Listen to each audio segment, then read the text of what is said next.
माशाअल्लाह ला हौला वला कुव्वता इल्ला बिल्लाहिल अलिय्यिल अज़ीम। हस्बुनल्लाहु व निअमल वकील निअमल मौला व निअमन नसीर। अऊज़ु बिल्लाहिस समीउल अलीम मिनश शैतानिर लईनिर रजीम। बिस्मिल्लाहिर रहमानिर रहीम। अल्हम्दुलिल्लाहिल्लज़ी ला यब्लुगु मिदहतहुल क़ाइलून वला युहसी निअमाअहुल आद्दून वला युअद्दी हक़्क़हुल मुज्तहिदून अल्लज़ी ला युदरिकुहु बुअदुल हिमम वला यनालुहु गौसुल फ़ितन अल्लज़ी लैसा लिसिफ़तिही हद्दुम महदूद वला नअतुम मौजूद वला वक़्तुम मअदूद वला अजलुम ममदूद। फ़तरल ख़लाइक़ बिक़ुदरतिही व नशरर रियाहा बिरहमतिही।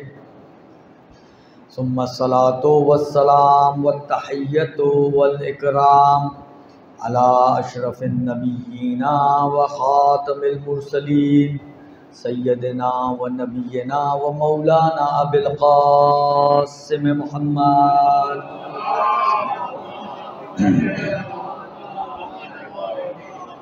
व अला अहले बैतिहि त्तय्यबीन अत्ताहिरीन अल-मअसूमीन अल-मज़लूमीन अल्लज़ीना अज़हबल्लाहु अन्हुमुर रिज्सा व तह्हरहुम तत्हीरा।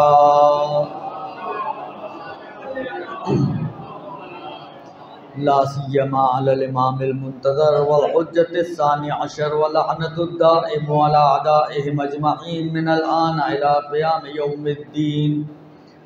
अम्मा बअदु फ़क़द क़ालल्लाहु तबारक व तआला फ़ी किताबिहिल करीम व क़ौलुहुल हक़ व हुवा अस्दक़ुल क़ाइलीन। बिस्मिल्लाहिर रहमानिर रहीम। तिलकर रुसुल फ़ज़्ज़लना बअज़हुम अला बअज़। दुरूद भेज दे मोहम्मद वाले मोहम्मद पर।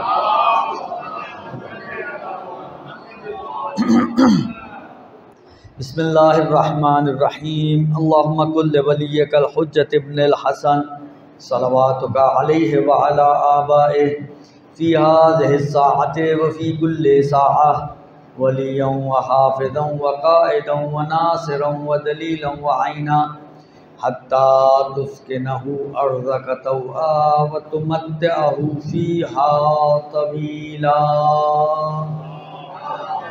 मोहम्मद व आले मोहम्मद व अज्जिल फ़रजहु व अहलिक अअदाअहु। अज़ीज़ान मोहतरम, आज सिलसिले की आखिरी मजलिस है और आपकी खिदमत में अर्ज़ किया कि जो परवरदिगार आलम ने निज़ाम बनाया है उस निज़ाम में ख़ुद परवरदिगार आलम ने बाज़ को बाज़ पर फजीलत दी है, बाज़ दूसरों के ऊपर मुक़द्दम किए हैं। ये निज़ाम इलाही है। मुंतहा कुछ फजीलत के मयार वो हैं कि जो मैंने और आपने बनाए हुए हैं। हम देखते हैं किसी के पास माल ज़्यादा है तो हम समझते हैं वो ज़्यादा फजीलत वाला है। हम देखते हैं कोई ऊंची पोस्ट पे बैठा हुआ है तो हम समझते हैं वो ज़्यादा फजीलत वाला है। हम किसी को मुख्तलिफ़ जिहाद से, रंग के एतबार से, नस्ल के एतबार से, नसब के एतबार से मुख्तलिफ़ चीज़ें हैं कि जिनको हम मद्देनज़र रखते हुए किसी को बाफजीलत करार देते हैं, जो हमारे माशरे के ट्रेंड्स हैं उसके हिसाब से अर्ज़ कर रहा हूँ। जबकि शरीयत में, दीन में इसमें से कोई भी चीज़ फजीलत का मयार नहीं बन सकती। न रंग, अगर रंग फजीलत का मयार बनता तो कभी बिलाल उस मकाम तक ना पहुंचता, कभी जॉन जो करबला के मैदान में शहीद हुए उस आला दर्जे तक ना पहुंचते कि जहां पर लोगों को पहुंचने की हसरत, आज भी हसरत करते हैं। क्या बोलते हैं ना, ए काश मैं भी होता। तो कहने का मकसद ये है कि फिज़ा हबशा की एक स्या फाम कनीज़, मगर हसनैन उनको माँ कह के पुकारा करते थे। तो ये मकाम व मर्तबे जो हासिल हुए हैं ये रंग की बेस पे नहीं हुए, वह ये कभी भी इन मकामात के हामिल ना होते। इसी तरीके से ना काले को गोरे पर, ना गोरे को काले पर, ना अरब को अजम पर। अगर अरबी होना कोई कमाल और फजीलत का ज़रिया होता तो अस्सलमान मिन्ना अहलुल बैत कभी ना बनते। अल्लाह के रसूल किसी अरब को बोलते कि ये हम में से है, वो जो उनमें से थे उनको छोड़कर एक ऐसे को जो उनमें से नहीं था उसको अपने में से करार दे रहे हैं कि जो फारस का रहने वाला था, अरब नहीं था। तो ये हमारे अपने मयारात हैं कि हम किसी को गोरी चमड़ी देख ली तो हमने उसको फजीलत वाला बना दिया, किसी के पास माल देख लिया, किसी के पास नसब देख लिया, किसी को ऊंचे मकाम पर देख लिया, लेकिन दीन और शरीयत का इन चीज़ों से कोई ताल्लुक़ नहीं है। हाँ, ये हो सकता है कि किसी के अंदर ये सारी खुसूसियात भी हों और वो शरीयत के एतबार से, दीन के एतबार से, खुदा की निगाह में, रसूल खुदा की निगाह में वो ऊंचे मकाम का हामिल भी हो, ये हो सकता है। लेकिन ये चीज़ें सबब बने, ये नहीं हो सकता। ये चीज़ें सबब बने, ये नहीं हो सकता। मयार अलग अलग हैं, जो मैंने पहले भी इशारा किया था।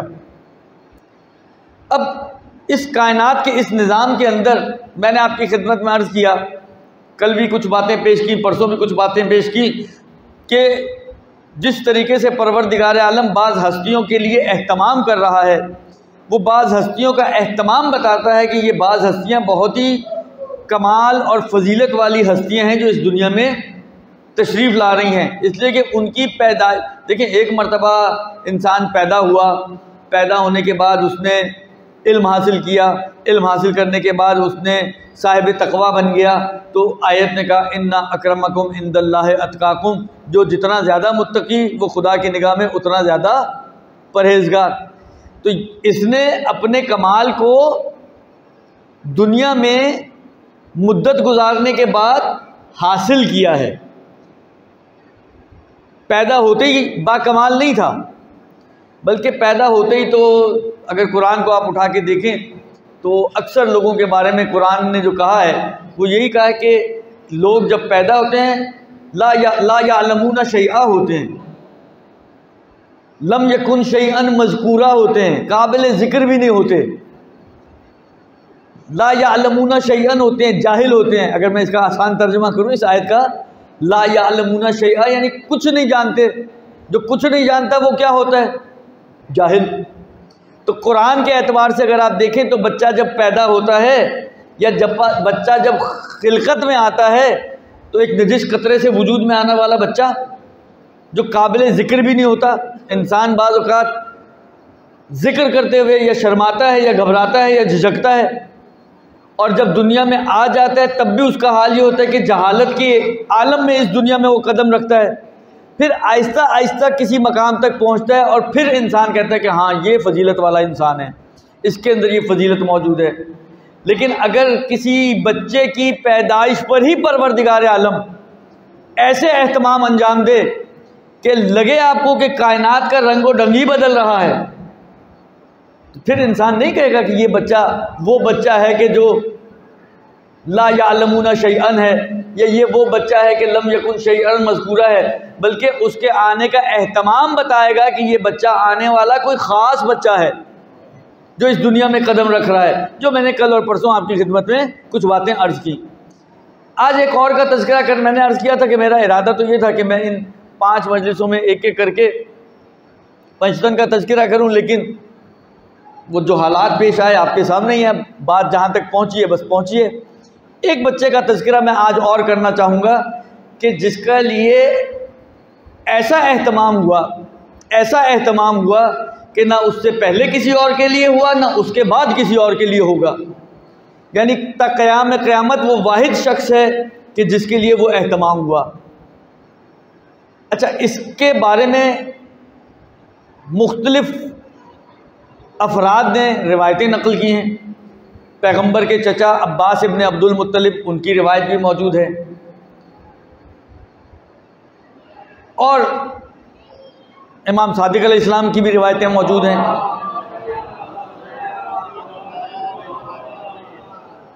यजीद इब्न कानब, उसकी भी एक रिवायत मौजूद है।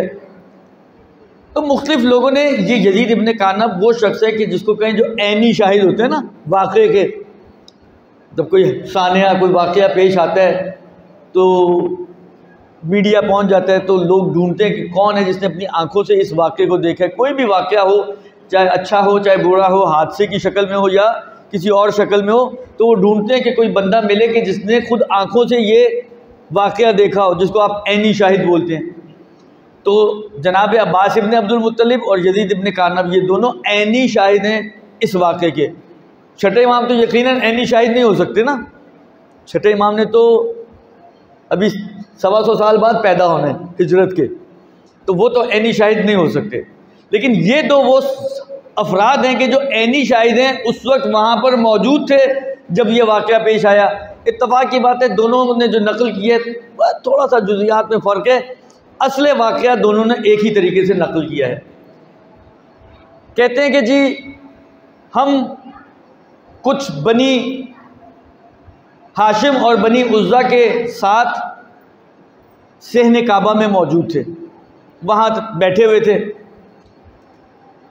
हमने देखा कि फ़ातिमा बिनते असद जो अली इब्न अबी तालिब से हामिला थी और 9 महीने का हमल था, खाने काबा में तशरीफ़ लाईं। अच्छा, एक नकल में यह है कि उन्होंने तवाफ़ शुरू किया, 3 चक्कर हुए तो दर्द महसूस किया, वो काबे के पास आके रुक गईं। अच्छा, काबा अगर आप लोगों ने देखा हो या उसकी तस्वीर देखी हो या ये टीवी वगैरह पे आज़ान के वक्त आता है,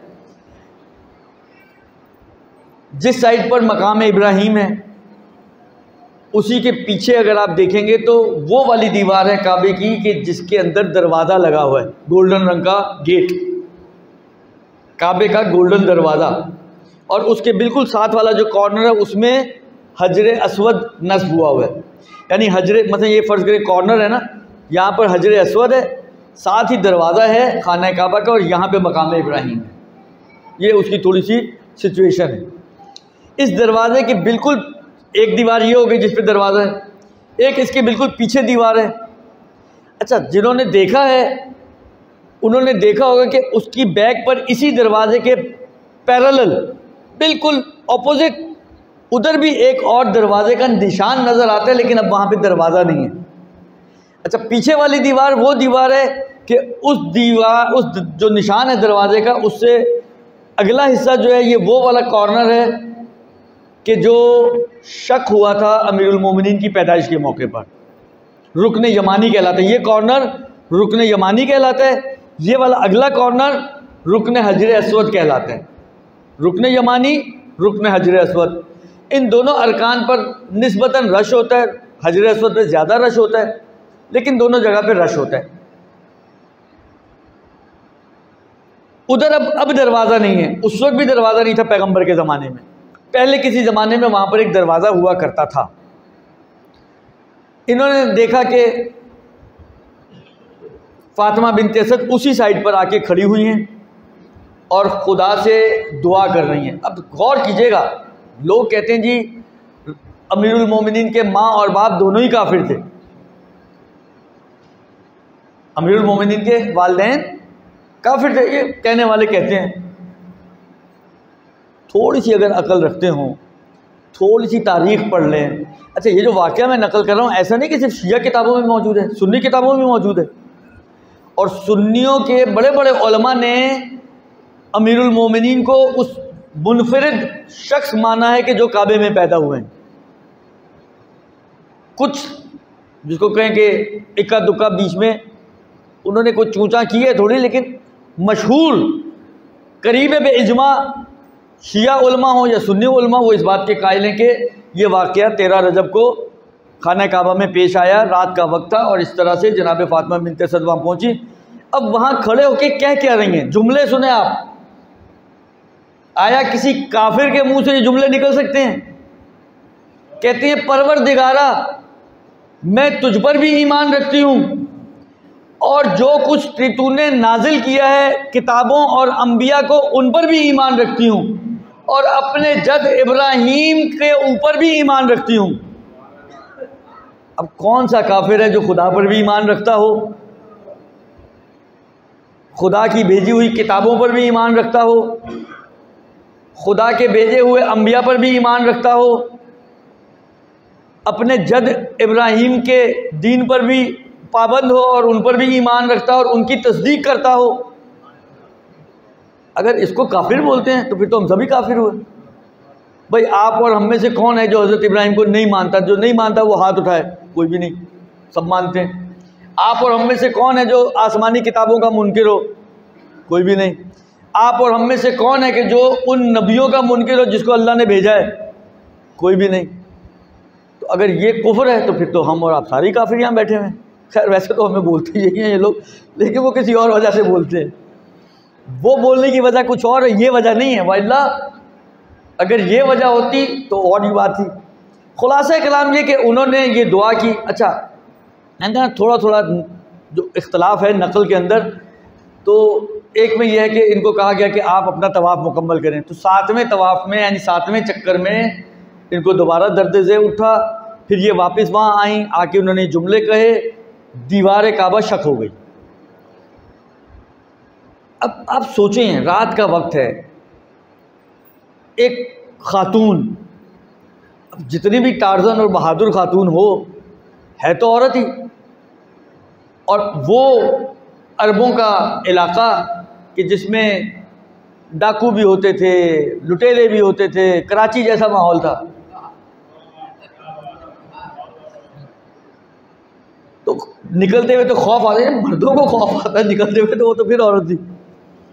उसके बावजूद आप सोचें, वहाँ पहुँचती हैं, खुदा को वास्ता देती हैं, उसकी अपनी ज़ात का और उस मौलूद का जो मेरे शिकम में है। अगर हम लुग़वी एतबार से देखें, ये भी एक अजीब मसला है। देखें, अभी हज़रत अली पैदा नहीं हुए, दुनिया में आए नहीं हैं, शिकम मादर में है ना, लेकिन जनाब फ़ातिमा बिनते असद जो लफ्ज़ इस्तेमाल कर रही हैं वो इस्तेमाल कर रही हैं मौलूद। इसका मतलब क्या है? इसका मतलब है ये बच्चा वो बच्चा है जो दुनिया में आ चुका है। ये आज दुनिया में नहीं आ रहा है, आज तो सिर्फ समझे पर्दा पोशी है। ये बच्चा दुनिया में आ चुका है, लिहाजा उस मौलूद का वास्ता दिया, दीवार काबा शक हुई, अंदर चली गई। वो रसूल के चचा ये यजीद इब्ने कानब कहता है कि हम लोगों ने बहुत कोशिश की इस बात की कि किसी तरह वो, क्योंकि दीवार तो वापस पहले फटी फिर बंद हो गई, अब रास्ता क्या अंदर जाने का? वही दरवाज़ा का। हमने बड़ी कोशिश की दरवाजे का ताला खोलने की कि किसी तरह ताला खुल जाए और इनके पास हम किसी खातून को भेज दें, लेकिन ताला नहीं खुला, ताला नहीं खुला। तो हमने सोचा कि इसका मतलब यह कि अमर रब्बी है, लिहाजा हमने छोड़ दिया। कुछ दिन जनाबे फ़ातिमा बिनते असद खुदा की मेहमान रही। अब किसी ने लिखा है 3 दिन, किसी ने लिखा है 4 दिन, किसी ने लिखा है कुछ दिन। अल्लाह 3 दिन हो या 4 दिन हो, फ़र्क इतना नहीं पड़ता। ये 3-4 दिन खुदा की मेहमान है। अच्छा, तारीखें उठा के देख लें आप, वाक़यात आपके सुने हुए भी हैं जो यहाँ पे बुजुर्गान तशरीफ़ फरमाए, आप उठा के देख लें, कहीं किसी तारीख में ऐसा आया हो कि जनाबे अबू तालिब 3 दिन तक परेशान मक्के में घूमते रहे, अपनी बीवी को ढूंढ रहे हैं?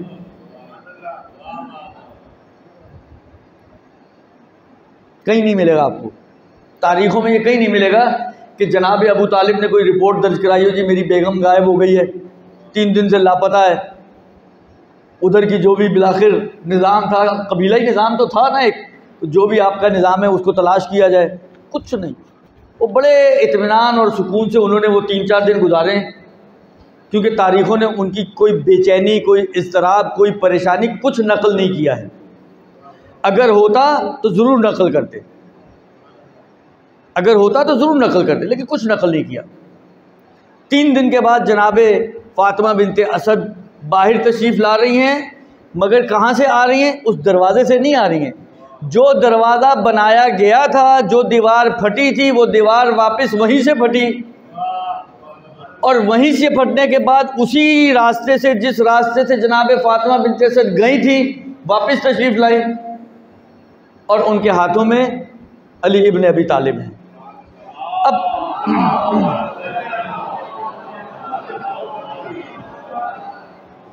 अब ये खुदा ने ऐसा एहतमाम किया। अच्छा, अब बात एक मेरे जहन में अभी आई है, मैं वो भी आपके साथ शेयर करूं जो आजकल के हालात के हिसाब से है।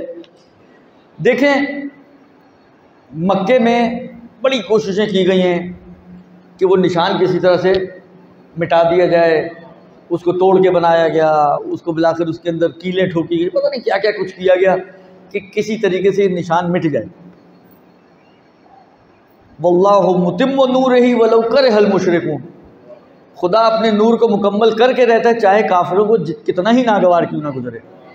जो काम खुदा को करना है, देखें हमें और आपको काम करने होते हैं ना, हम सोचते हैं यार होगा कैसे, कैसे करेंगे, क्या करेंगे, क्यों करेंगे, क्या करना पड़ेगा, किसके पास जाना पड़ेगा। ये मेरी और आपकी मुश्किलात हैं। परवरदिगार आलम उस हस्ती का नाम है इज़ा अरादा अन यकूना शैअन फयकूल लहू कुन फयकून। वो सिर्फ इरादा करता है और चीज़ हो जाती है, उसको सोचने की ज़रूरत नहीं कि कैसे होगा। बस खुदा की मंशा ये है कि निशान ना मिटे, तो आप जो मर्जी कर लें ये निशान नहीं मिटेगा। अच्छा, अक्सर आपने देखा होगा काबा का जो गिलाफ है वो आखिर नीचे तक होता है। अब हटा तो नहीं सके निशान, वहाँ से मिटा तो नहीं सके, तो जो उनके इख्तियार में वो तो कर सकते थे ना, लिहाजा उन्होंने एक बड़ा सा पर्दा डाल दिया ऊपर से लेके नीचे तक का पर्दा कि वो निशान किसी को नज़र ही ना आए। लेकिन कमाल देखें परवरदिगार आलम का, सबसे बड़ा मजमा मक्के में हज का मजमा होता है, जहाँ पर हर तरफ से हाजी आया हुआ होता है, हर मुल्क से आया हुआ होता है, हर कौम से आया हुआ होता है। और परवरदिगार आलम ने निज़ाम ऐसा बनाया कि हज के मौके पे ये खुद मजबूर हो जाता है कि उस पर्दे को फोल्ड करके ऊपर कर दे, ताकि जो कहीं से भी उठकर आए उसको वो निशान ज़रूर नज़र आ जाए। और वो निज़ाम क्या है, इसलिए कि अगर ये पर्दा नीचे रहा तो ये तो लूट के ले जाएंगी कौम। आपको तो पता है हम लोग तो माशाल्लाह लूटमार करने के माहिर हैं। एक इस हाथ से लूटते हैं, उसको पीछे करते हैं, तो दूसरे हाथ से लूटते हैं। खैर तबर्रुक में तो चल जाता है, लेकिन तो परवरदिगार आलम ने जब तय कर लिया कि दुनिया जहान को अगर दिखाना है तो तुमने अगर पूरा साल पर्दा डाल भी दिया तो हज के मौके पे तुम खुद मजबूर हो उस पर्दे को फोल्ड करने पर, और दुनिया जहान आके देखेगी। और आप देखें वहाँ जाके सिर्फ शिया ही नहीं, दूसरे लोग भी आते हैं, मस करते हैं, चूमते हैं, तबर्रुकन वहाँ पर हाथ लगाते हैं। ये है खुदाई निज़ाम।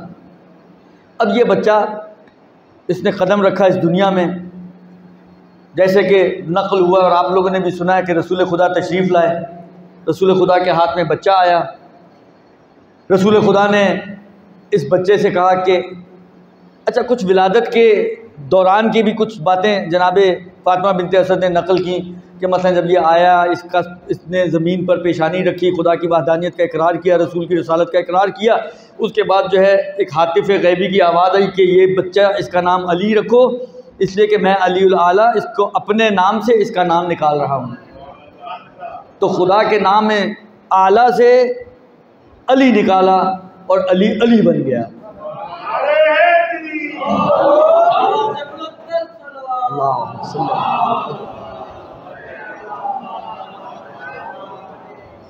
यानी वाक़ईन आप अमीरुल मोमिनीन के फ़ज़ाइल पढ़ें। मैंने कल भी अर्ज़ किया था, शायद कल की तकरीर में, कि 2 कॉलम आप बनाएं आयतों के हिसाब से। एक में लिखें अली की फ़जीलत वाली आयतें और एक में लिखें गैर अली की फ़जीलत वाली आयतें। तो ख़ुद अहले सुन्नत के उलमा ने इस बात को नक़ल किया है कि 300 से ज़्यादा आयात हैं जो अली की शान में नाजिल हुई हैं, 300 से ज़्यादा आयात। और गैर की वो कॉलम ऐसे ही खाली रहेगा, इसलिए कि गैरों की शान में कुछ नाजिल नहीं हुआ। वो कुछ नाजिल नहीं हुआ इसीलिए मदीनतुल इल्म व अलियुन बाबुहा, बाब की बजाय उन्होंने खिड़कियाँ दरवाज़ों के साथ साथ बाकी चीज़ें भी बना डाली, इसलिए कि वो कुरान में तो कुछ कर नहीं सकते थे, तो उन्होंने जहाँ कर सकते थे वहाँ कर दिया। कुरान की तो जिम्मेदारी खुद खुदा ने ली हुई है कि मैं उसकी हिफाजत करूँगा। तो मैंने उस दिन भी अर्ज़ किया था आपकी खिदमत में। खुलासा ये कि ये बच्चा आया रसूल खुदा के हाथ में, रसूल खुदा ने कहा कि ए अली कुछ सुनाओ। अब आप सोचें, हज़रत ईसा जब इस दुनिया में आए थे तो उनके हालात भी आपको मालूम है कि बिन बाप का बच्चा था।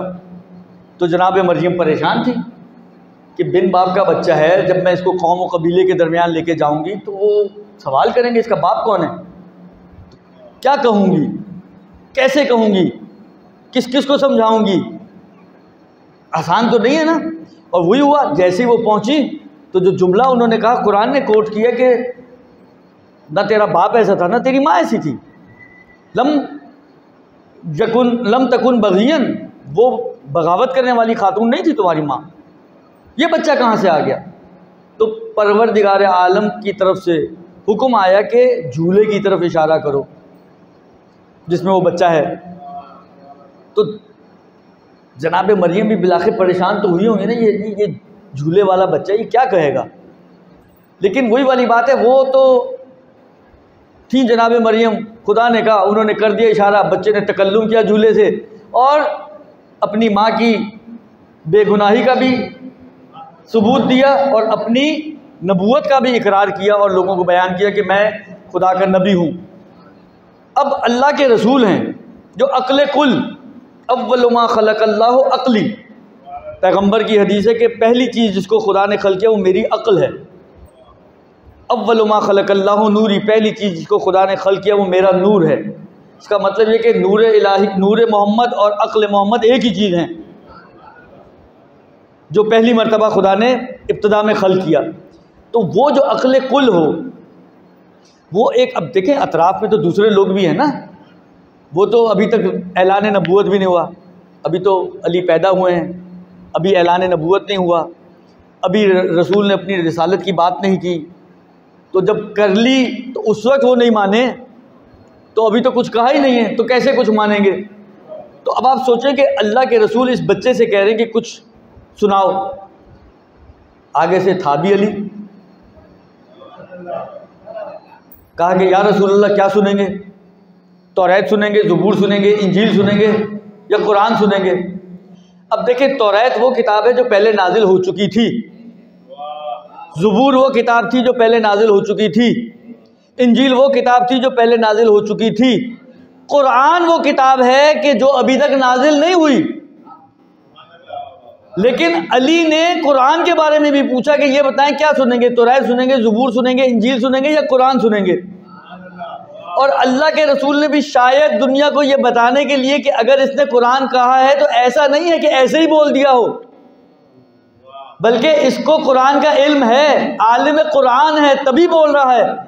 तो अल्लाह के रसूल ने भी नहीं कहा तौरात सुनाओ, नहीं कहा इंजील सुनाओ, नहीं कहा ज़बूर सुनाओ, कहा कुरान सुनाओ। और अमीरुल मोमिनीन ने सूरह मोमिनून की इब्तदाई 10 आयात की तिलावत की जिसमें मोमिनों की अलामतें बयान की कि मोमिन कौन होता है। मैं आपकी खिदमत में अर्ज़ करूँगा, आज जाइएगा घर, सिर्फ इन्हीं 10 आयतों को ज़रा तर्जुमे के साथ पढ़िएगा तो आपको पता तो हो कि आपके मौला ने मोमिनीन कि ये अमीरुल मोमिनीन है ना, तो वो मोमिनीन कौन है जिनके ये अमीर हैं, उस मोमिनीन की खुद अलामतें बयान की, वो आप खुद जाके कुरान में पढ़िएगा। तो ये बच्चा पैगंबर के हाथ पर आया, पैगंबर के हाथ पर उसने कुरान की तिलावत की। अब आप देखें ये सारे एहतमाम कुछ नहीं बताते कि जो आने वाला है बहुत ख़ास है। इससे नहीं समझ में आता कि आने वाला खुदा की निगाह में बहुत अहमियत का हामिल है। और फिर अमीरुल मोमिनीन की आप पूरी ज़िंदगी उठा के देख लें, बचपन से लेकर, मैंने एक खुतबे का आपके सामने हवाला पेश किया था, खुतबा कासिआ 192वां खुतबा नहजुल बलागा का, जिसमें वो शैतान की खिलकत की बात की थी जो मैंने 2 दिन पहले शायद आपकी खिदमत में अर्ज़ किया था। उसी खुतबे में अमीरुल मोमिनीन ने यह भी तज़किरा किया है कि अल्लाह के रसूल गार हिरा, रसूल खुदा की एक रविश थी कि वो हर साल 1 महीने के लिए गार हिरा जाया करते थे, इबादत किया करते थे, फ़कत इबादत, और वहाँ पर कोई और नहीं होता था सिवाय पैगंबर के, और अपने साथ पैगंबर लेकर जाया करते थे अली को। अली और पैगंबर में आपको पता है कितना फासला है, एज वाइज 30 साल का फासला है। अली 30 आमुल फील को पैदा हुए, पैगंबर 1 आमुल फील को पैदा हुए। वो जब अबरहा लश्कर लेकर आया था हमला करने, तो वो पहले ही साल पैगंबर पैदा हुए और 30 साल गुजरने के बाद अली पैदा हुए। तो 30 साल का इनके दरमियान फासला है। अब पैगंबर और अली जाया करते थे। अच्छा, ये भी आपने सुना होगा यकीनन कि पैगंबर जब 8 बरस के थे, 6 बरस के थे तो उनकी वालदा का इंतकाल हो गया, 8 बरस के थे तो उनके दादा का इंतकाल हो गया। वालदा और दादा के इंतकाल के बाद पैगंबर ने कहाँ परवरिश पाई? अबू तालिब के घर में। अब वो उस वक्त आपकी खिदमत में मैंने फातिमा बिन्त असद की बात की, उनके ईमान की बात की कि वो खुदा को पुकार रही हैं तो कैसे काफिर हो सकती हैं।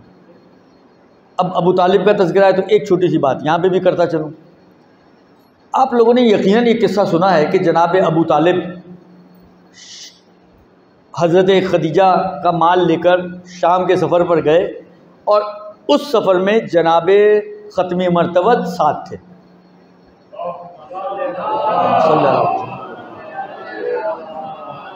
जो एक जिसको कहीं उस ज़माने की मंडी था जहाँ पर लोग तिजारत का माल लेके जाया करते थे, मुख्तलिफ़ इलाकों के लोग आते थे और एक दूसरे से ख़रीदो फ़रोख्त हुआ करते थे। बुसरा शहर था शाम का।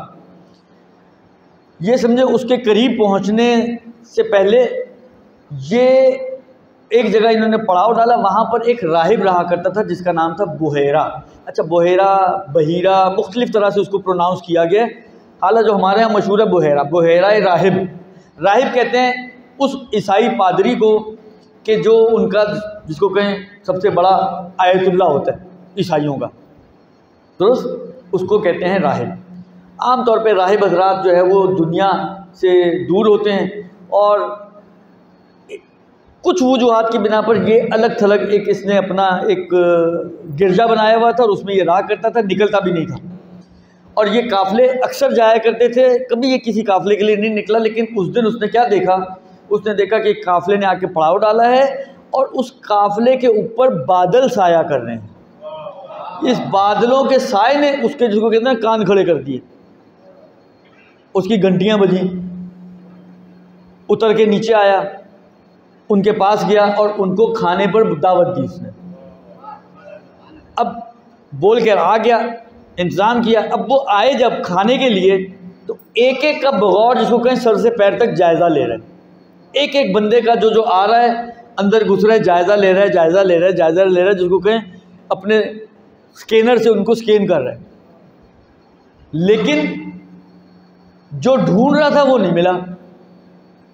उसने कहा ये बता कोई रह तो नहीं गया वहाँ पर? उन्होंने कहा एक छोटा सा बच्चा है वो सामान के पास, हम उसको छोड़ आए। कहा उसको भी बुलाओ। वो बच्चा आया। अब जो उसने अपने जायज़ा लिया तो जो अलामतें उसने अपनी किताबों में पढ़ी हुई थी आखिरी नबी की, वो अलामतें उसको उसमें कहीं नज़र आईं। उसने आगे बढ़ के पैगंबर के शाने से कपड़ा हटाया, एक तिल था पैगंबर के शाने पे, उसने उस तिल को देखा। फिर कहा कि ए बच्चे, मैं तुझसे कुछ सवाल करना चाहता हूँ, मैं तुझे लात और उज़्ज़ा का वास्ता देता हूँ, तू मेरे सवालों का जवाब देना। तो अल्लाह के रसूल ने कहा कि मैं लात और उज़्ज़ा से ज़्यादा मकज़ूब और मकरूह मेरे लिए कोई नहीं है, मैं उनके वास्ते पे कोई जवाब नहीं दूंगा। उस वक्त फिर उसने कुछ सवालात पूछे, उनके जवाबात दिए। उनकी जिसको कहें घर के अंदर, घर के बाहर, उठना बैठना, मुख्तलिफ़ चीज़ों को पूछने के बाद उसने जनाब अबू तालिब से कहा कि देखो इस बच्चे का ख्याल रखना। जनाब रसूल खुदा ने उस जो मैं आपकी खिदमत में अर्ज़ करना चाह रहा था वो ये करना चाहता कि जनाब रसूल खुदा ने इसके घर में आकर खाना नहीं खाया। काफिर का खाना जनाब रसूल खुदा ने उस बचपने के आलम में 8-9 बरस के, 10 बरस के, या मैक्सिमम शायद 11 बरस लिखा गया, 9 से 11 बरस के दरमियान का एक बच्चा है, अभी ऐलान नबूवत नहीं हुआ, अभी नबी नहीं बने, अभी उस एज और स्टेज तक नहीं पहुँचे, लेकिन काफिर के घर का खाना नहीं खाया।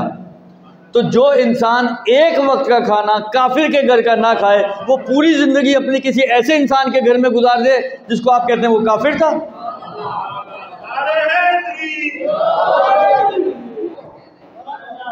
कैसे हो सकता है? यानी आपका क्या ख्याल है? रसूल खुदा जनाब अबू तालिब के घर में यानी दिन और रात सारे रोज़े से जाते थे, दिन में भी रोज़ा, रात में भी रोज़ा, कुछ खाना ही नहीं है? ऐसा तो नहीं हो सकता। लिहाजा अच्छा, एक और बात अर्ज़ करूं, अब आ गई ज़बान पर, वो भी अर्ज़ करता चलूं। अच्छा, ये मैं आपको बताऊं, ये अहले सुन्नत के नज़रिए के हिसाब से ये बात, शायद हमारे अपने जो फ़िक़ही नज़रियात हैं उसके हिसाब से नहीं है बात जवाब, लेकिन अहले सुन्नत के नज़रिए के हिसाब से है, क्योंकि अहले सुन्नत का नज़रिया है कि निकाह पढ़ने वाला मुसलमान होना चाहिए। अहले सुन्नत का नज़रिया ये है कि निकाह पढ़ने वाले, काफिर निकाह नहीं पढ़ सकता किसी मुसलमान का। अब सवाल ये है कि रसूल खुदा का निकाह किसने पढ़ा था? रसूल खुदा का निकाह किसने पढ़ा था? या कहो रसूल खुदा का निकाह गलत था, या ये मान लो कि निकाह पढ़ने वाला सही था। अब निकाह पढ़ने वाला भी काफिर हो और निकाह भी सही हो, ये तो नहीं हो सकता। तो कहीं एक तो गड़बड़ है ना आपके नज़रिए में, या यहाँ सही कर लो तो वो ख़राब हो जाएंगे, तो फिर आपका नबी बगैर निकाह के ही चलता रहा, यानी किसी के साथ उसने ज़िंदगी गुजार दी, निकाह सही हुआ ही नहीं, तो ये तो कोई भी नहीं मानेगा ना। ये तो यानी हम तो बात चीज़ें ऐसी होती हैं कि जो इंसान बोल देता है उसकी इंटेंशन भी नहीं होती कि खुदा ना खास्ता कोई तौहीन रिसालत करना चाह रहा है या तौहीन अहले बैत करना चाह रहा है, लेकिन लोग खुद से निकाल लेते हैं। लेकिन ये तो खुली तौहीन है ना कि रसूल खुदा के लिए आप इस बात के कायल हो कि गलत निकाह के साथ ज़िंदगी गुजार दी रसूल खुदा ने, तो ये तो कोई भी नहीं मानेगा, ना कोई शिया कहेगा ना कोई सुन्नी कहेगा। तो इसका मतलब है कि फिर मान लो कि भाई जिसने निकाह पढ़ा था वो मुसलमान था, कम से कम निकाह तो सही हो जाए रसूल खुदा का, इतना तो कर लो, एक दुरूद भेज दे मोहम्मद वाले मोहम्मद पर। अब आप सोचें, अब मैं सिर्फ एक छलांग लंबी मारना चाह रहा हूँ क्योंकि वक्त तो नहीं है इतना ज़्यादा। अब ये बच्चा जो इस दुनिया में आया है कदम कदम पे रसूल खुदा के साथ है। गारे हिरा में अर्ज़ कर रहा था, गारे हिरा में मौला नकल करते हैं, मौला कहते हैं कि मैं रसूल खुदा के साथ होता था, मैं रसूल खुदा से नबूवत की खुशबू सूंघा करता था, और वो जो वही रसूल खुदा पर आया करती थी, जब आई थी पहली वही, उस वक्त भी अली साथ थे, वो मैं आवाज़ सुना करता था।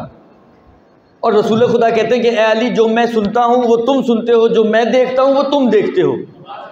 और फिर एक चीख की आवाज़, अली कहते हैं मैंने एक चीख की आवाज़ सुनी जब आखिरी मर्तबा गारे हिरा में थे और नबूवत आई और जिब्राइल आए और आके कहा इक़रा बिस्मि रब्बिकल लज़ी खलक़। तो कहते हैं, अली कहते हैं कि मैंने एक चीख की आवाज़ सुनी, तो मैंने रसूल खुदा से पूछा या रसूल अल्लाह ये चीख की आवाज़ किसकी है, ये कौन चीख रहा है? तो रसूल खुदा ने कहा ये शैतान की चीख की आवाज़ है। कहा क्यों चीख रहा है? कहा शैतान इसलिए चीख रहा है कि आज शैतान मेरी नबूवत के बाद मायूस हो गया इस बात से कि कोई अब इसकी परस्तिश करेगा दुनिया में, अपनी परस्तिश से मायूस हो गया, इस वजह से चीख रहा है। तो जो रसूल खुदा सुना करते थे वो अली सुना करते थे, इतने करीब थे अली रसूल खुदा के। और कदम कदम पर बचपन से लेकर जो पहला मौका था जहाँ पर बच्चे होते हुए अली ने रसूल खुदा का साथ देने का वादा किया, उसके अगेंस्ट रसूल खुदा ने वादा किया कि ए अली मेरे बाद तुम मेरे वज़ीर और मेरे खलीफा और मेरे जानशीन होगे।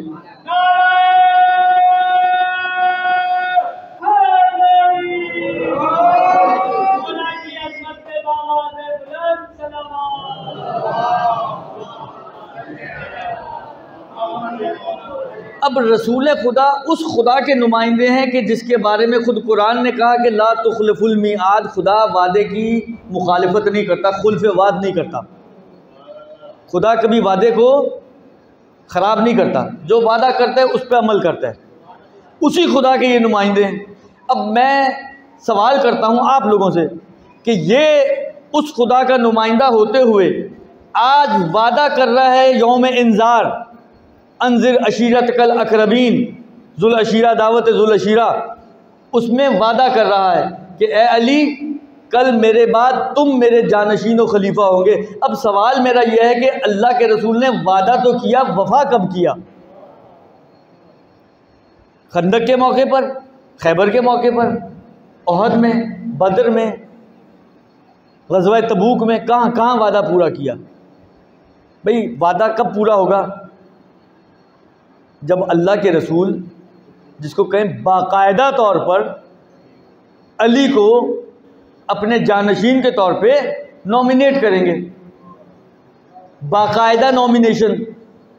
और ये बाकायदा नॉमिनेशन कब हुई है? गदीर खुम के मौके पर।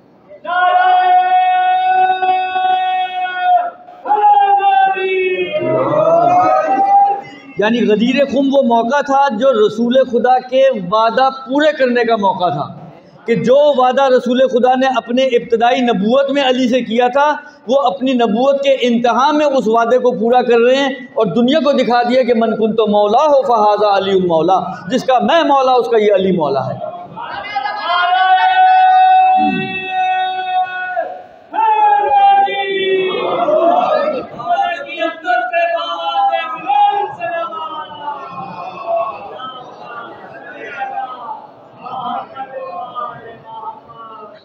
आप सोचें क्या शख्स है ये शख्स।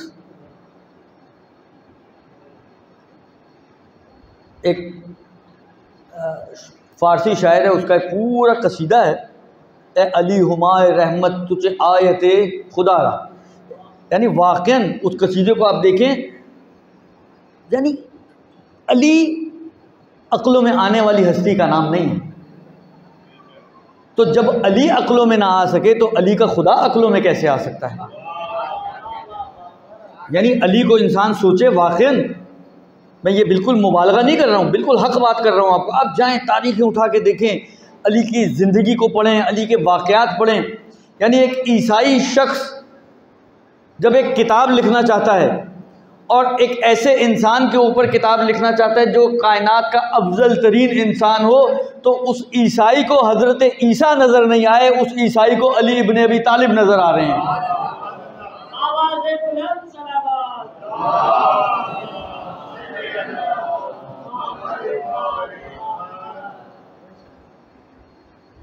जॉर्ज जोरदाक उसने अली के ऊपर किताब लिखी है। हक तो ईसाई था ना, हक तो ये था कि हज़रत ईसा पे लिखता। उसके हिसाब से तो देखें, ईसाई है इसका मतलब है ख़त्मी मरतबत को नहीं मानता। ईसाई है जब ख़त्मी मरतबत को नहीं मानता तो उसके बाद के सिलसिले को भी नहीं मानता। अगर वो किसी को मानता है सबसे बड़ा इस कायनात में तो वो हज़रत ईसा थे। लेकिन उस ईसाई की भी जब उसने निगाहें डाली हैं तो उसकी निगाह में अगर कोई शख्सियत आई है तो वो अली इब्न अबी तालिब की शख्सियत है, और उसने उनके ऊपर किताब लिखी है, सौतुल अदालतिल इंसानिया, अदालत इंसानी की आवाज़। यानी मैं वाक़ई बाज़ औक़ात सोचता हूँ, मुझे नहीं पता मेरा ये जुमला किस हद तक अच्छा है बुरा है, आप खुद फैसला कर लीजिएगा, लेकिन मैं सोचता हूँ बाज़ औक़ात।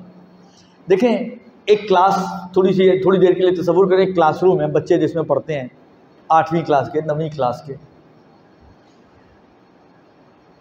कोई भी मौका आ जाए, उस क्लास में कोई एक बच्चा ऐसा है कि टीचर हमेशा उसी को नवाजता है। कोई कंपटीशन करवाना है तो उसी को आगे ले आएगा, कोई तकरीर करवानी है तो उसी को स्टेज पे खड़ा कर देगा।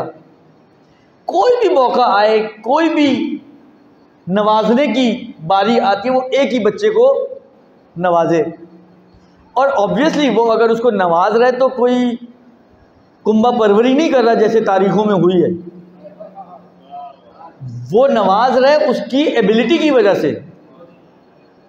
लेकिन इंसाफ से बताएं, बाकी बच्चों के दिल में हसद नहीं आएगा, चाहे वो काबिलियत ही की बिना पर आगे आता है, लेकिन बाकियों के दिल में हसद तो आएगा ना। अब अगर सितारा टूटे तो अली के घर में आए, अगर शब हिजरत सुलाना हो तो अली नज़र आए, अगर खंदक का मैदान हो तो अली हो, खैबर और ओहद हो तो अली हो, तो अतराफ वालों के दिल में हसद तो आएगा ना। ये तो एक फितरी सी चीज़ है ना। यानी कमाल की बात नहीं है कि वो लोग के जो अब तक खैबर के मैदान में चक्कर लगा कर आ चुके हैं, जब रसूल खुदा ने कहा कि कल मैं अलम उसको दूंगा जो कर्रार गैर फर्रार होगा, अल्लाह और अल्लाह का रसूल उससे मोहब्बत रखता होगा, वो अल्लाह और अल्लाह के रसूल से मोहब्बत रखता होगा, और उस वक्त तक वापस नहीं आएगा जब तक कि खुदा उसके हाथ पे फतह ना दे दे। चक्कर लगाए हैं, उसके बावजूद सारी रात टहलते रहे। चक्कर लगाने के बावजूद लगाए हैं ना, अपनी काबिलियत तो देख ही आए हैं। फिर भी चक्कर लगा रहे हैं सारी रात के शायद अलम हमें ही मिल जाए, शायद हमारा ही नाम आ जाए, शायद हमारा ही नाम। शौक बड़ा था इनको कि हमारा नाम आ जाए। अब बात आई है एक और, मैं एक छोटा सा किस्सा आपकी खिदमत में रखता हूँ। एक दूध भेज दें मोहम्मद वाले मोहम्मद।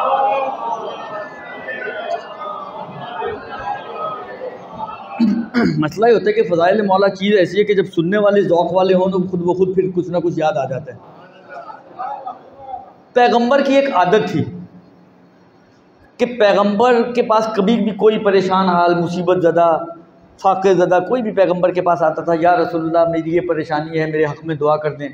रसूल खुदा हाथ उठाया करते थे, परवरदिगारा बेहक़ अली इसकी मुश्किल को हल कर दे, अली का वास्ता दिया करते थे। अच्छा, अतराफ़ में कुछ लोग थे, मैंने कहा ना हसद तो बिलाखिर फितरी था, तो बड़े तिल मिलाते थे, बड़े उनको होता था कि यार कभी तो हमारा नाम भी ले लें, कभी तो ले लें, गलती से ही ले लें।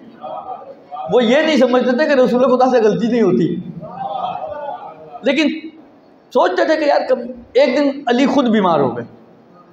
वो कहते ना तिलों में तेल पड़ गया, इन्होंने कहा अब तो हमारा ही नाम होगा, अब तो खुद बीमार हैं अली। भागे भागे आए रसूल खुदा, ये खुद आए रसूल खुदा के पास आए, आके कहा या रसूलल्लाह अली बीमार हैं, उनके लिए सेहत की दुआ कर दें। अल्लाह ने कहा परवरदिगारा बेहक़ अली, अली को सेहत अता कर। वो जो डूबते को तिनके का सहारा होता ना, वो तिनका भी डूब गया कि अब और क्या बचा।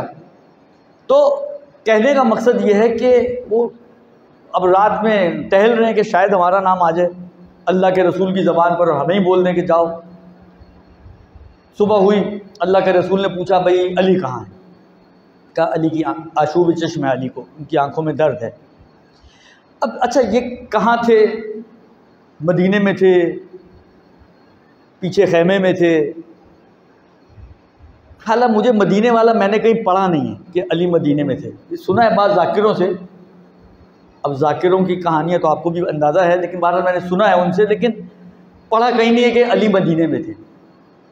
जो पढ़ा है मैंने वो ये पढ़ा है कि अली पीछे खैमे में मौजूद थे, लेकिन आंखों में दर्द था अली की। कहा बुलाओ अली को। अली को बुलाया गया। रसूल खुदा ने अपना लुआब दहन अली की आंखों पे लगाया। अब बंदा इन अकल के अंधों से पूछे कि रसूल खुदा ने अल्लाह से दुआ क्यों नहीं की? क्यों नहीं कहा या अल्लाह इसको सेहत दे दे? फिर वही जुमला बोल देते या अल्लाह अली के बेहक़ अली, अली को सेहत दे दे। लेकिन अल्लाह से दुआ नहीं की, अपना लुआब लगाया। तो इससे समझ में आता है कि कुछ चीज़ें ऐसी मुतबर्रिक होती हैं कि उनको अगर इंसान इस्तेमाल करे तो वो शिर्क नहीं बनता, इसलिए कि इंसान उनको खुदा समझ के इस्तेमाल नहीं कर रहा होता। लिहाजा अली की आंखों को लुआब लगाया, अली की आंखें ठीक हो गई। परचम अली को दिया, अली गए। कमाल की बात है वाक़ई। वो दरवाज़ा जो 40 आदमी या बाज़ ने 70 भी लिखा है, 40 या 70 आदमी मिलकर खोलते हों और मिलकर बंद करते हों, उस दरवाज़े को अली ने 2 उंगलियों से उखाड़ के फेंक दिया।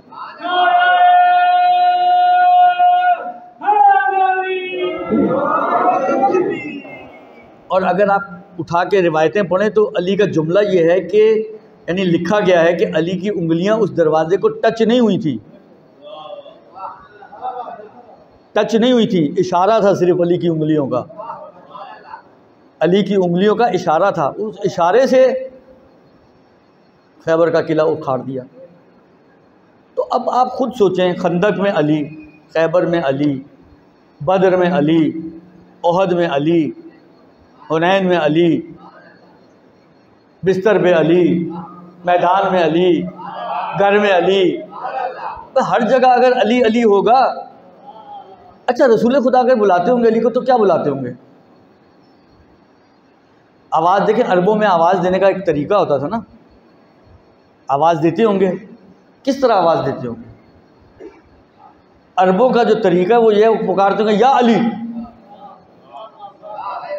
भाई अरबों का तरीका ये लफ्ज़ या पुकारने के लिए इस्तेमाल होता है। आप जाके गूगल, तो सबके हाथ में आजकल, गूगल पे लिखें अल्फाज निदा, नून दाल अलिफ, पुकारने के अल्फाज, तो उसमें आप देखिएगा या आता है या नहीं आता। तो रसूल खुदा अगर अली को पुकारते होंगे तो यही बोलते होंगे या अली इधर आ जाएं, या अली ये कर दें, या अली वो कर दें।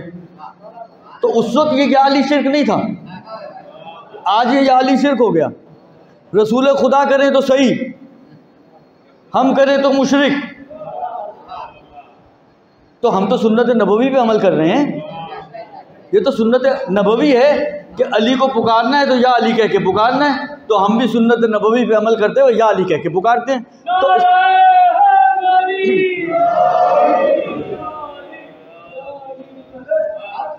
ताज्जुब होता है इसमें शिर्क की कहाँ किससे बात आ गई। बस अजीजों, अब ये हस्तियां हैं, अब इनके होते हुए मैं अक्सर एक मिसाल देता हूँ, बस आखिरी मिसाल दूँ, रहमत आपकी तमाम, वक्त बहुत हो गया, और चंद जुमले मसाइल के। ये छोटे से बच्चे जो यहाँ पे बैठे हैं 2-3, देखिए हर इंसान की अपनी एक कैपेसिटी होती है ना। मतलब मेरी जेब की कितनी गुंजाइश है मुझे पता है, खैर मौलवियों की जेब की कितनी गुंजाइश होती है आपको भी पता है। तो मुझे अगर अपने बच्चे को कोई उसकी सालगिरह होगी, कोई ईद होगी, कोई शबरात होगी, कुछ दिलाना होगा तो मैं अपने हिसाब से दिलाऊंगा ना। लिहाजा मैं उसको उस दुकान पर लेकर ही नहीं जाऊंगा जहाँ पर बड़े बड़े और महंगे महंगे खिलौने हैं। मैं उसको उस दुकान पे लेके जाऊंगा जहाँ सस्ती सस्ती चीज़ें मिलती हैं जो मेरी जेब की मुताबिक हैं। थोड़ी देर के लिए फ़र्ज़ कर लें आप, ये सिर्फ फ़र्ज़ है, हाँ इसको फ़र्ज़ ही रहने दीजिएगा कि मेरी कोई बहुत बड़ी लॉटरी निकल आई, कोई इनाम निकल आया, कोई एक करोड़ रुपया मुझे मिल गया ख्वाब में, दुरुस्त, खुश हो गया मैंने कहा चलो आज अल्लाह ने मुझे खुश किया, मैं अपने बच्चों को खुश कर देता हूँ। आज मैंने पैसे जेब में रखे और बच्चों को ले गया किसी अच्छी दुकान पर जहाँ पे हर तरह के खिलौने हैं, छोटे भी हैं, बड़े भी हैं, सस्ते भी हैं, महंगे भी हैं। ये जो बच्चे हैं कितने 3-4, 5-5, 6-6 साल के बच्चे, आपका क्या ख्याल है अगर उस दुकान पे आप बच्चों को छोड़ दें, तो बच्चे जो लेने ले लो, आज क्या उठाएंगे, क्या उठाएंगे आपके ख्याल में? सब अपने बच्चों को तो जानते हैं ना। जब बाप कंजूसी नहीं कर रहा तो बच्चा क्यों करेगा? वो तो उस दुकान पे भी मचल रहा होता है कि उस हल्की वाली दुकान में भी जो सबसे महंगा होता है वो उठाने की कोशिश करता है। तो आज तो उसको समझे आपने पर लगा दिए। तो मेरा ज़ाती अंदाज़ा ये है, जो जितनी नफ्सियात बच्चों की मैं जानता हूँ, मैं भी बाप हूँ, मेरे भी बच्चे हैं, अगर आप बच्चे को फ्री हैंड दे दें, खुला हाथ, तो ये हतमन अपने दिल की हसरत पूरी करेगा और उस खिलौने पे हाथ रखेगा कि जो वो हमेशा देखता हुआ बस बेचारा गुजर जाता था। ऐसे ही होगा ना। यानी अगर उसके पास चॉइस हो कि एक तरफ अच्छे खिलौने हों और एक तरफ हल्के खिलौने हों, तो अगर बच्चा नॉर्मल है तो सस्ता खिलौने की तरफ नहीं जाएगा, वो अच्छे खिलौने की तरफ जाएगा, महंगे खिलौने की तरफ जाएगा, इसलिए कि उसको आज ऑप्शन दिया गया।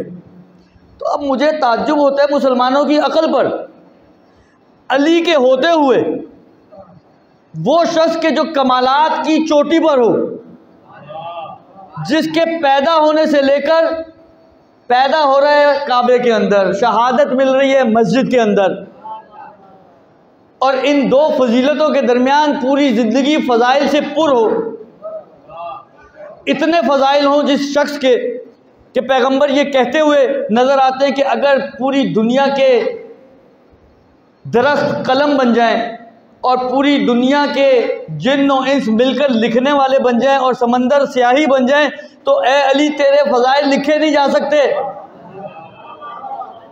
अब एक तरफ हमारे पास ऐसा शख्स है और एक तरफ वो अफराद कि जिनके क्या ही कहने। मैं आपको थोड़ा ले जाऊं पीछे की तरफ ताकि आप मेरी बात ज़ाया होने से बच जाए। रसूल खुदा इस दुनिया से जा चुके हैं, रसूल खुदा के ज़माने में आ जाए, आखिरी वक्त है रसूल खुदा का, चले गए। अब मैं हूं और आप हैं और हमारी ये अक्ल है जो अल्लाह ने हमें दी है। क्या हमारी अक्ल इस 6 साल के बच्चे से कमतर है कि हम अच्छी चीज़ को छोड़कर बुरी चीज़ की तरफ जाएं? इससे कमतर है? नहीं ना, उससे तो ज़्यादा है ना हमारी अक्ल। तो फिर मुसलमानों की अक्ल पे मातम करने को दिल ना चाहे कि अली जैसे शख्स को छोड़कर, जो फ़ज़ाइल का मुरक्का था, जो फ़ज़ाइल की चोटी था, जो पहाड़ था फ़ज़ाइल का, अली जैसे को छोड़कर उनके पीछे गए कि जिनमें कहीं कोई फजीलत नज़र ना आए, जिनमें कहीं कोई फजीलत नज़र ना आए। तो फिर मुसलमानों की अक्ल का इंसान क्या करे? उससे अच्छे तो इन बच्चों की अक्लें हैं जो काम करती हैं कि जब अच्छी चीज़ का मौका हो तो बुरी चीज़ की तरफ नहीं जाते। लेकिन मुसलमानों को मौका मिला, लेकिन उन्होंने अच्छे को छोड़ दिया। अच्छा, ये मैं नहीं कह रहा हूँ, ये जो जुमला मैं कह रहा हूँ, डर लगता है भैया कोई तौहीन वहीन का मुकदमा ना बन जाए। ये इब्ने अबिल हदीद मुअतज़िली ने खुद नहजुल बलागा की बिल्कुल इब्तिदा में की है, जुमला का है। इब्ने अबिल हदीद मुअतज़िली मसलक, सुन्नी मसलक का आलिम है, नहजुल बलागा की शर लिखी है। शर जब लिखना शुरू की तो आपको पता है शुरू में किताब के अल्हम्दुलिल्लाह जिसका खतीब पढ़ता है, अल्हम्द सना करता है, उसने हम की है खुदा की। जुमला क्या लिखा है, यानी ये जो जुमला मैं कह रहा हूँ कि एक तरफ बेहतर था एक तरफ कमतर थे, तो ये मेरा जुमला नहीं है, ये इब्ने अबिल हदीद मुअतज़िली ने लिखा है। कहता है अल्हम्दुलिल्लाहिल्लज़ी क़द्दमल मफ़ज़ूल अलल फ़ाज़िल, हम्द है उस खुदा की कि जिसने कमतर को बेहतर पर मुकद्दम कर दिया। किस चीज़ को देख के बोल रही है? शुरू की खिलाफत को। कौन कह रहा है? सुन्नी मसलक का आलिम। इसका मतलब है वो ये खुद मान रहा है कि जो अली के मुकाबिल में था वो अली से कमतर था। और ये सिर्फ वो नहीं, अहले सुन्नत के बड़े बड़े उलमा हैं जो इस बात के मानते हैं। शाफ़ी, माता शाफ़ी वली सयदरी रब्बहुल्लाह अम रब्बहु अली। शाफ़ी मरते मर गया, ये ना पहचान सका कि उसका रब अल्लाह है या अली है। ये शाफ़ी का कौल है, ये शाफ़ी का कौल है। यही शाफ़ी एक शेर में कहता है अना अबीदो ले फतन अनज़ला बिही हल अता, मैं उस शख्स का बंदा हूँ कि जिसके बारे में सूरह हल अता नाजिल हुई। कितना छुपाऊँगा इसको और कब तक छुपाऊँगा। ये शाफ़ी इमाम है, अपने पूरे मसलक का इमाम शाफ़ी, उसका ये जुमला है। इमाम मालिक के जुमले आप उठा के देख लें, इमाम शाफ़ी के जुमले आप उठा के देख लें, और दूसरे जो भी थोड़े से मोतदिल मिजाज के अहले सुन्नत आपको नज़र आएंगे, वो इस बात के कायल हैं कि अहले बैत का मकाम व मर्तबा अब तो टीवी पे भी आना शुरू हो गया है कि अहले बैत का जो मकाम व मर्तबा है उसके मुकाबिल में कोई नहीं है, कोई भी नहीं है, कोई भी नहीं है। अब मैं इससे ज़्यादा इस वक्त ना वक्त है और ना मैं मज़ीद बात छेड़ना चाहता हूँ कि अली से अफजल सिर्फ एक हस्ती है जो अली से अफजल है, वो है रसूल खुदा की हस्ती।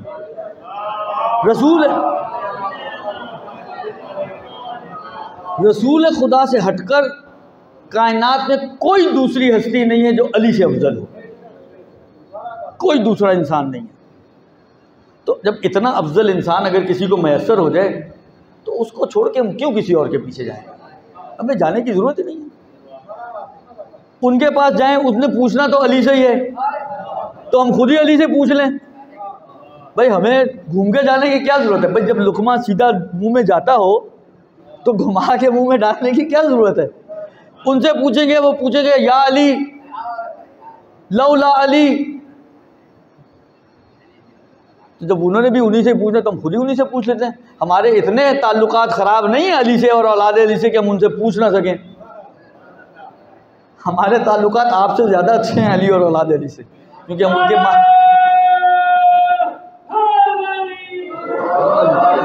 हम अली को भी मानते हैं, औलाद अली को भी मानते हैं, और उनको वैसा मानते हैं जैसा रसूल खुदा ने हमें कहा है मानने को। बस अजीज़ों, क्योंकि हम वैसा मानते हैं जैसा कहा गया, इसीलिए उनकी खुशी में हम खुशी मनाते हैं, उनके गम में हम गम मनाते हैं। जब अहले बैत के गम के अय्याम होते हैं तो हमारा भी गम होता है, अहले बैत के खुशी के अय्याम होते हैं तो हमारे भी खुशी के अय्याम होते हैं। देखिए, दो चीज़ें हैं अलग अलग। एक है अहले बैत की खुशी का मकाम, मौलिद 15 शाबान, 18 ज़िलहज, 24 ज़िलहज, 3 शाबान और बाकी आयमा की विलादतें। ये उनकी अहले बैत की खुशी के दिन है।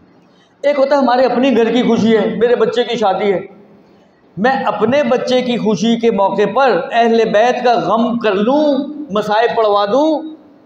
ये करते हैं हम लोग, और ये करते हैं इसलिए करते हैं कि जब करबला के वाक़े के बाद एक शख्स इमाम सज्जाद की खिदमत में आया कि मौला मेरे घर में मेरे बच्चे की शादी है, आप तशरीफ़ लाएं। तो मौला ने क्या कहा था, जो रिवायत नकल होती है उसके मुताबिक मौला ने कहा कि करबला के बाद हमने खुशियों में जाना छोड़ दिया है। कहा मौला मेरी बड़ी ख्वाहिश है कि आप तशरीफ़ लाएं, क्या करूं कि आप आ सकते हैं। कहा अगर मुझे बुलाना चाहते हो तो मेरे बाबा के मसाइब रखो। उसने इमाम सज्जाद को बुलाने के लिए अपने घर में इमाम हुसैन की मजलिस रखी, इमाम सज्जाद तशरीफ़ लाए।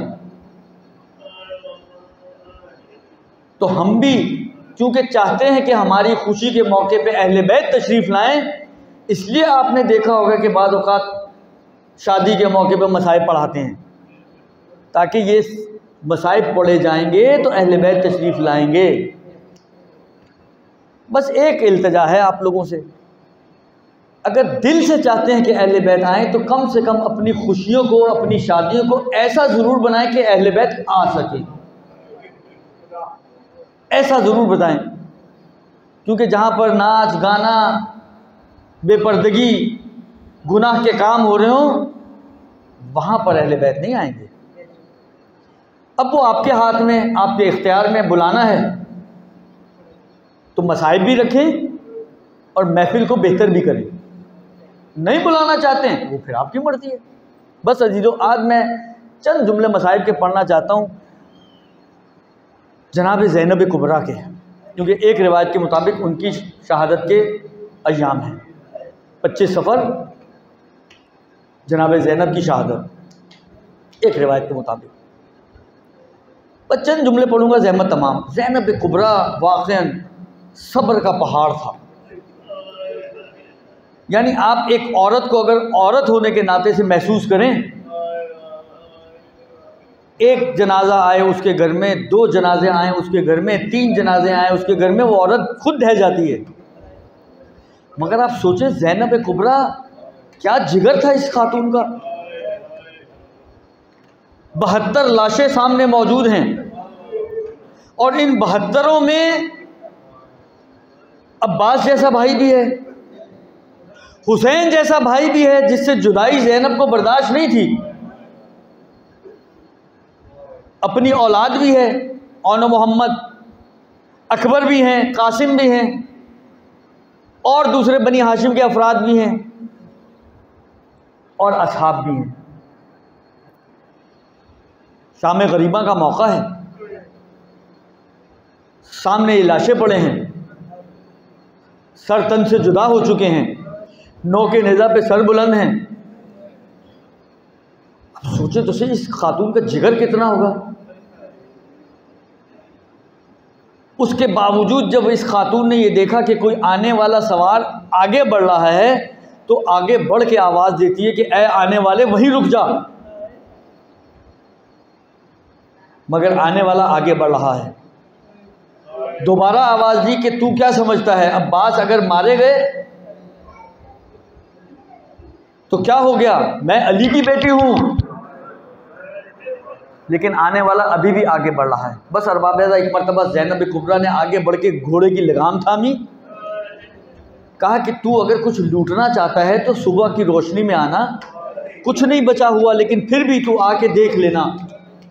अब जो आने वाले ने अपने चेहरे से नकाब उतारा तो एक मरतबा ज़ैनब कुबरा, मकातिल ने नकल किया कि ज़ैनब कुबरा उल्टे कदमों पलट के उस जले हुए खेमों के पास आए, कुछ तलाश करने लगी। किसी बीवी ने पूछा कि ज़ैनब कुबरा क्या तलाश कर रही हैं। कहा अरे मेरा बाबा आया है, मैं आज तक अपने बाबा के सामने बेपर्दा नहीं गई, मैं कोई चादर तलाश कर रही हूँ कि शायद कोई चादर बची रह गई हो। बस अरबाब अदा, ये ज़ैनब कुबरा एक मरतबा जब शाम गरीबा हो गई, खैमे जल चुके, उम्मे कुलसूम को कहती हैं कि ए बहन उम्मे कुलसूम, आओ ज़रा बच्चों को जमा कर लें। ये इस भगदड़ में बच्चे बड़े बिखर गए हैं। एक मरतबा बच्चों को जमा करना शुरू किया। उम्मे कुलसूम आगे बढ़ी, उन्होंने देखा दो छोटे छोटे नन्हे नन्हे बच्चे हैं, एक दूसरे के गले में बाहें डाली हुई हैं और दोनों आराम कर रहे हैं। उम्मे कुलसूम समझी कि शायद ये बच्चे सो रहे हैं। आगे बढ़ के जो बच्चों को उठाना चाहा तो जैसे ही बच्चे सीधे हुए, एक अजीब मंजर देखा। बच्चों के सीनों पे घोड़ों की टापों के निशान थे। बच्चे इस दुनिया से रुखसत हो चुके थे। बहरहाल जितने बच्चे मिले सबको जमा किया। एक मरतबा देखा नन्ही सकीना नजर नहीं आ रही। ज़ैनब घबरा गई कि भाई ने आखिरी वक्त में मेरे हवाले किया था, सकीना कहाँ चली गई।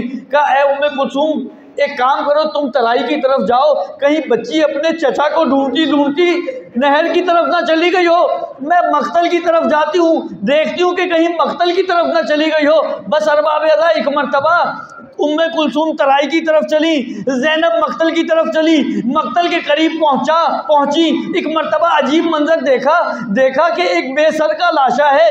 वो नन्ही सी बच्ची बाप के सीने पे लेटी हुई है और बाप के सीने पे सो रही है। आगे बढ़ के सकीना को हिलाया, बेटी सकीना, अरे तुझे कैसे पता चला कि ये तेरे बाप का लाशा है? क्या बुबी अम्मा, जब मैं बहुत थक गई, मुझे नींद आने लगी, मैं अपने बाबा को तलाश करते करते एक मर्तबा मक्तल की तरफ आई। मैं अपने बाबा को आवाजें दे रही थी। इस बेसर के लाशे से आवाज आई, या बुनैया इलैया इलैया, ऐ मेरी लाडली बेटी, आजा मेरे पास आजा। बस मुझे पता चल गया कि ये मेरे बाबा ही की लाश है। मैं अपने बाबा के सीने पे लेट कर सो गई। बस अरबाब अदा ये काफिला करबला से कूफा पहुंचा, कूफा से शाम पहुंचा, शाम से वापस करबला आया, करबला से वापस मदीना आया। लेकिन ये ज़ैनब कुबरा जो एक मरतबा पहले शाम जा चुकी है, वापस मदीने आने के बाद इस ज़ैनब कुबरा को एक मरतबा दोबारा शाम जाना पड़ा। मगर इस मरतबा बड़े एहतराम के साथ सैयद सज्जाद अपनी भूबी को और कुछ और लोगों को लेके जा रहे हैं। मगर जब ये शाम के करीब पहुंचे ना तो रात हो गई। इन्होंने एक जगह पड़ाव डाला। ज़ैनब कुबरा कहती हैं कि ऐ सज्जाद, ये जगह मुझे आशना आशना सी लग रही है, ये कौन सी जगह है? बस ये जुमला सुनना था। एक मरतबा सैयद सज्जाद कहते हैं, फूफी अम्मा, अरे ये वही जगह है जब हमें कूफा से शाम लाया गया था। जो ज़ैनबिया का इलाका है ये वही जगह थी। जब हमें कूफा से शाम लाया गया था, इसी जगह पर पड़ाव डाला गया था। बस ये जुमला सुनना था। एक मरतबा ज़ैनब कहती हैं, अरे सज्जाद, इसका मतलब है वो बाग यही कहीं होगा जहाँ पे दरख्तों के साथ हमारे शोहदा के सर टांगे गए थे। मुझे उस बाग की तरफ लेके जाओ। फूफी बाहर आई, देखा बाग सामने है।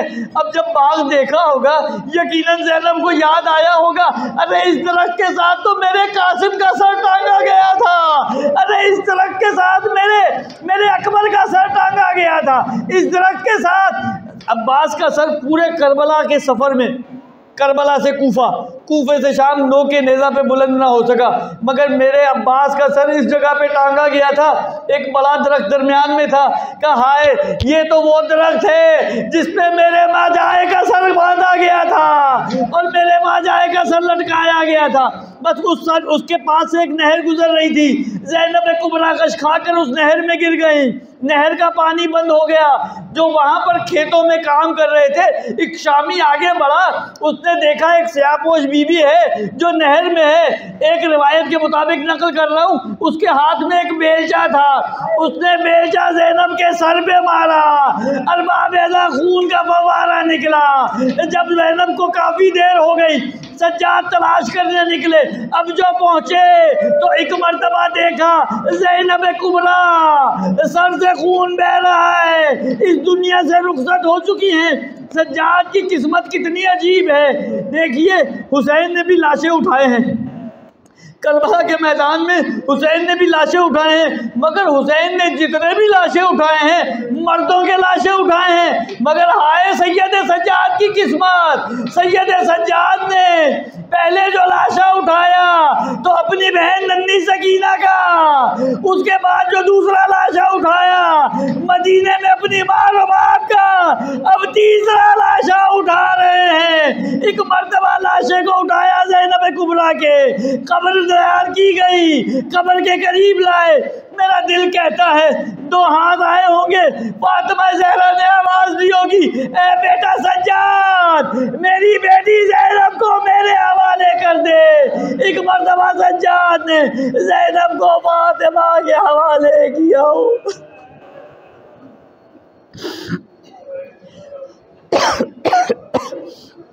वसयअलमुल्लज़ीना ज़लमू अय्युमुनक़लिबिन यनक़लिबून इन्ना लिल्लाहि व इन्ना इलैहि राजिऊन। परवरदिगारा तुझे मोहम्मद वाले मोहम्मद का वास्ते इस कलील से तवस्सुल को अपनी बारगाह में कबूल व मकबूल फरमा। के मोहम्मद वाले मोहम्मद तमाम मोमिनात की दीनी दुनियावी जायज़ हाजात को पूरा फरमा। हाज़िरीन महफिल की तमाम हाजात को पूरा फरमा। के मोहम्मद वाले मोहम्मद जो बीमार उन्हें आबिद बीमार के सदक़े में शिफाए कामला और आजला इनायत फरमा। के मोहम्मद वाले मोहम्मद तमाम मोमिन व मोमिनात जहाँ कहीं भी मौजूद हों उनकी जान माल इज़्ज़त आबरू की हिफाजत फरमा। हम सबको इमाम के आवान और अंसार में से करार दे। इमाम के ज़ुहूर में ताजील फरमा। रब्बना तक़ब्बल मिन्ना इन्नका अंतस समीउद दुआ बिरहमतिका या अरहमर राहिमीन।